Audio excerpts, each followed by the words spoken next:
until the Ancient of Days comes. So the prophecy can still be fulfilled in that context. Doesn't that make sense? This is what the Bible says. There would be these kingdoms, and 10 horns would arise, 10 kingdoms. 10 kingdoms represent the 10 toes. 476 until the second coming of Christ. These powers would somehow continue, and the little one after him that would arise later, he would be the different element, and he would rule until the Ancient of Days came along.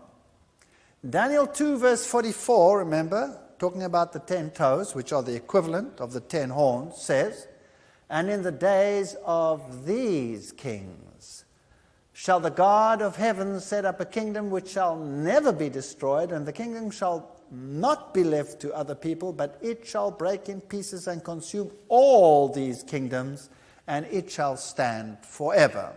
Now, Daniel was wondering about this. And in verse 8 it says, "I was considering the horns."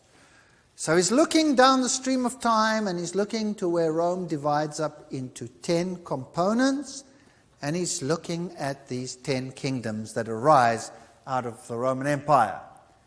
And there was another horn, a little one. Actually, it says from littleness. It was first small, and then it grew bigger and bigger and bigger and bigger. Coming up, where does it come up? Among them. All right, so this little horn comes up among the 10. Very important, because this little horn is the man behind the mask. And this little horn comes up amongst the 10. So the 10 kingdoms are there, and he arises amongst them. So what type of power is this? This is a European power, because the 10 horns arose out of the Western Roman Empire.